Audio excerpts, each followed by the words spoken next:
Hey everybody, welcome to Off the Rack, I'm Sal. And I'm Tiffany. Today we're going to review Iron Man and Ironheart from the Marvel Generations mini-series kind of thing. But first I want to give you a quick rundown of what happened in the issue.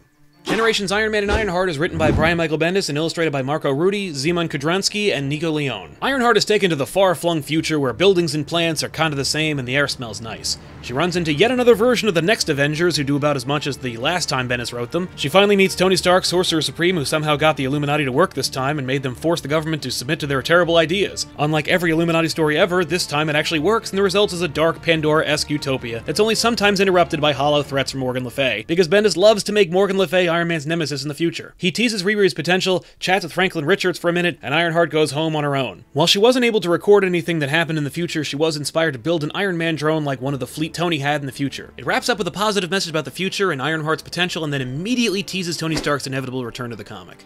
And now that we know what happened, let's talk about our feelings about the issue, initial thoughts on Generations Iron Man and Ironheart. Well, I mean, for me, I've read some of the Generations books. This is the first one that takes place in the future. Yes, They're all supposed to be in the past, but I wonder if that has to do with the writer. No one tells Bendis what to do. I felt like it was a well-written issue, but I do have a problem with it. Okay. I have a couple of problems. I'll let you air yours first. My problem is, I read the issue. Clearly there's an element to this that, like, I am going to have a lot of opinions on, which I'm sure we'll get into. But in terms of, like, the writing, I was like, this is well written. I'm enjoying the dialogue and all that stuff. When I was done with it, I was like, that could have taken place between anyone, really. Yes. Like, it didn't matter who the characters were necessarily. Nope. It's just he wanted to write this conversation. He geared it as much as he could towards Iron Man. Yeah. Or Tony Stark, really. And then that was it. But, like, it didn't feel like a quintessential Tony Stark, you know, like, sharing his knowledge with a younger, you know, Iron character. It just, I don't know. It just was like, oh, here's a fun conversation. Cool. Yeah. And I argue whether it was even that fun to begin with. My initial thoughts on Iron Man and Ironheart from Marvel Generations is that it was utterly disposable. They're all utterly disposable, but some of them are better than others. Yeah. This one, I've seen some talk being that it's awful. I don't know if it's awful, but I will say that there are a lot of... Like, Bendis can do better. We get the luxury of having Bendis write for characters that either he's created or that we don't know the real voices for. Yeah. Because we get the next Avengers in there, and they're utterly indistinguishable from each other. Well, yeah, no, in the way that they talk, absolutely. Yeah. And I have my own issues with that. Like, definitely, because, like, having seemingly done away with tech, Yeah. I was like, shouldn't these really be, like, all magic-based Avengers? Right. Which is like, that. Admittedly, that's really a cool concept to me. Like, if Scarlet Witch actually had a kid, like a real one. Yeah. And, you know, you got Thor, magical base. I'll give, like... And Black Panther kind of Yes, magic. That's what I was going to say. I would give that. That has some mysticism involved with it, totally. But Black Widow and Captain America? No magic whatsoever. It just struck me, like, in this, like, kind of, like... mystical world. This Pandorian utopia that Tony Stark has created. Yeah. But, like, weirdly enough, I was more interested in learning about those characters than what was really going on. That's funny because when Bendis wrote Avengers Volume, I want to say 2, he put some of the Avengers that he was writing in the future, and they made up with the Maestro Hulk, and he's fighting against the next Avengers. And so they team up with the next Avengers in that one too. And they do nothing in that one as well. That's a shame.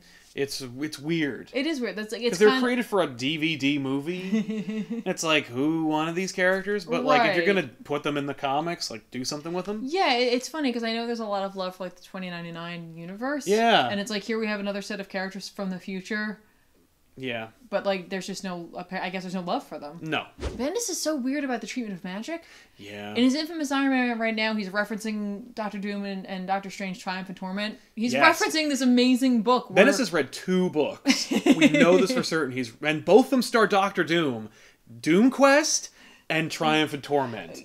He likes to reference those 2 issues in every instance where he writes for those 2 characters. All right, all right, I get it. But, like...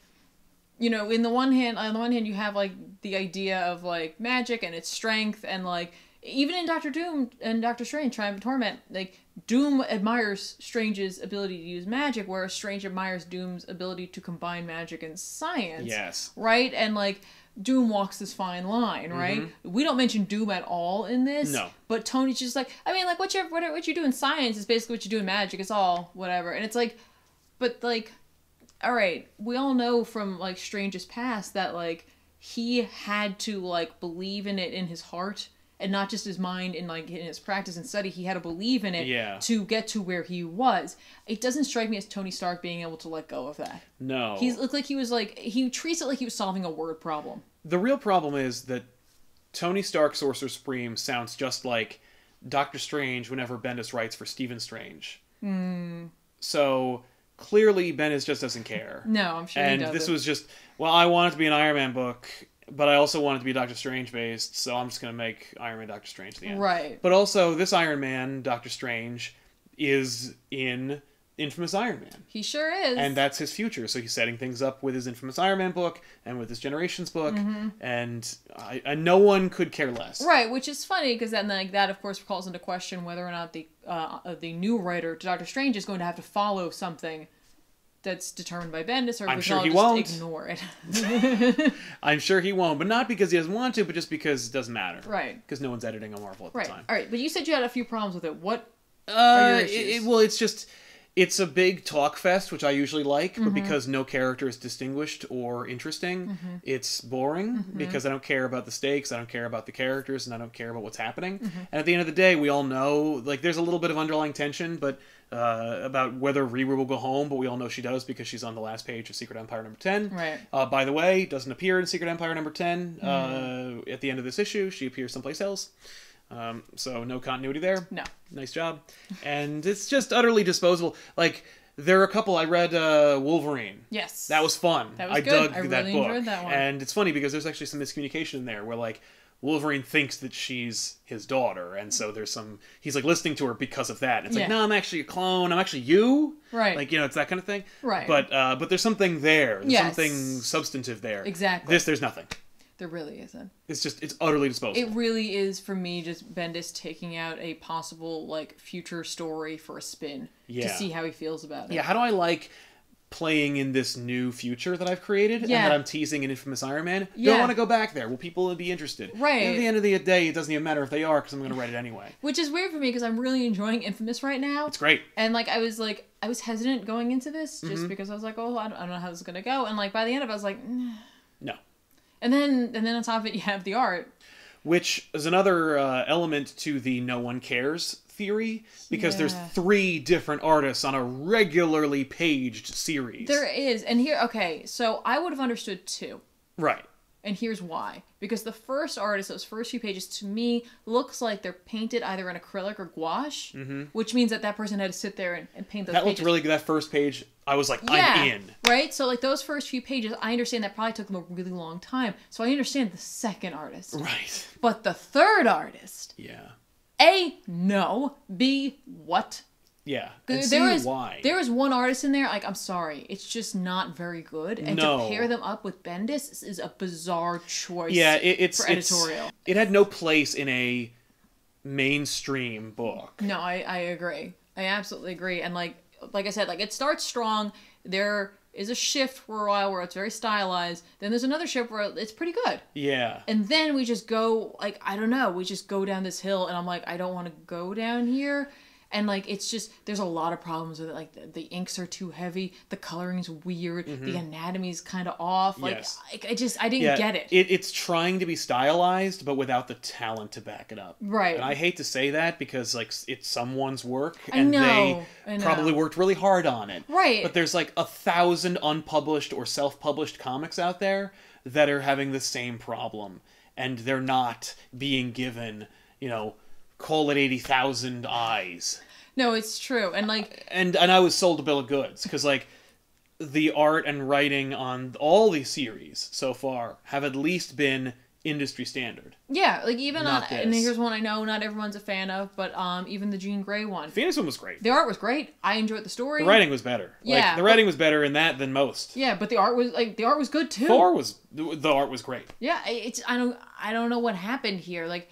this doesn't make any sense. Like, again, like I said, the 2 artists I would have gotten. Yeah. Because I get you gotta hire someone to set up, like, some shots and stuff like that, and you're gonna transition to this other art style.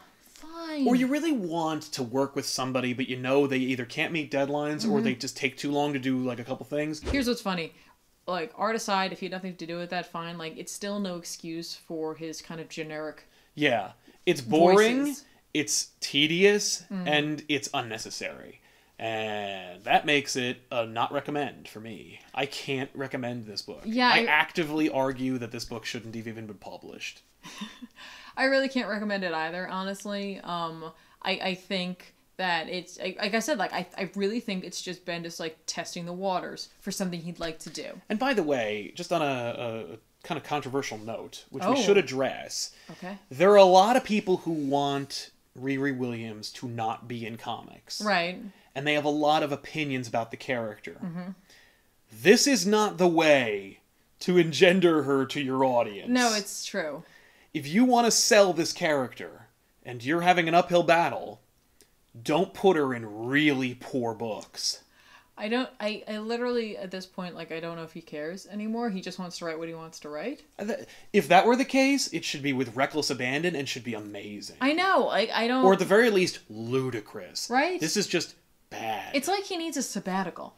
Maybe. Like, maybe he just needs a little I don't think time Marvel off. could survive a sabbatical from Bendis at this point. Anyway, let's jump into recommendations for books that are coming out this week that we're excited to read. Yay! This week I have a bunch of recommendations for you. Of course, I have to recommend Action Comics number 987, written by Dan Jurgens, art by Victor Bogdanovic. My man Victor used to do the work over on New Superman, but now he's working on Action Comics, and he's going to help to reveal the origin and identity of Mr. Oz. Part 1 of the Oz book. I don't know. We're going to find out who he is, and I'm ready for this curtain to finally be drawn, because while I've been really enjoying it, I'm ready for something new, and I'm ready for this character to finally join the rest of the cast and no longer be shrouded in mystery.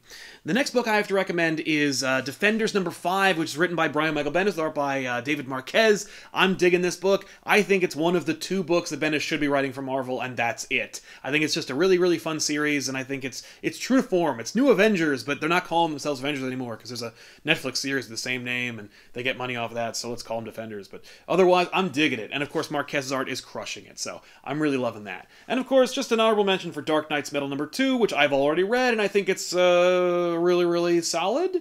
And I'm excited to see where it goes, so definitely check that out. Alright, so I too have quite a few books that are coming out this week that I'm excited for. Let's start over in DC. Mr. Miracle number 2 of the 12-issue miniseries written by Tom King with art by Mitch Gerads is coming out this week. I really liked what Tom King did in the first issue, so hopefully he'll be doing the same thing in this issue, only, progressing the plot and, more of it. So, as writing goes, that's kind of what my anticipations are. I really enjoyed a lot of the themes from last issue, the way it's put together, and the way that it really works perfectly with the art that is in there. So I'm excited for this series overall. Then let's go over to Image. The Realm is coming out this week. It's number 1.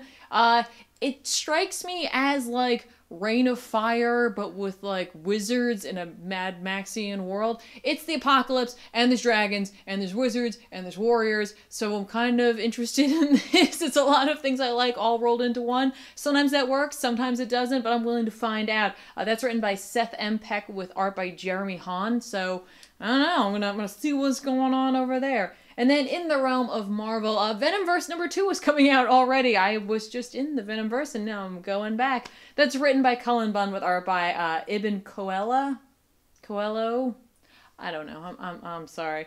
Again, like I've said this before, I was never like a huge I'm gonna read Venom books, and for some reason, when I heard about Venomverse and the Edge of Venomverse series, I kind of jumped in there, and I have never looked back, and I'm kind of digging it right now, especially with last Venomverse but including a Doctor Strange Venom symbiote host combination, which excited me, of course. Part of me just enjoys seeing these different combinations and imagining what they're like, but part of me is also interested how they're going to deal with their main problem, the poison, so that's awesome. Also, just a quick shout out, if you're a Runaways fan, don't forget this week, Runaways number 1 is also coming out from Marvel, so if you're looking to support the Runaways, go grab that too. And there you have it, everybody. Those were our opinions on Generations, Iron Man, Ironheart. A little bit of a dud this week, but hopefully next week will be a brighter future, like this book teases. Like that? No. Well, I'm going with it. So we'll see you guys next week with an all-new episode of Off the Rack. I'm Sal. And I'm Tiffany. Thanks a lot for watching.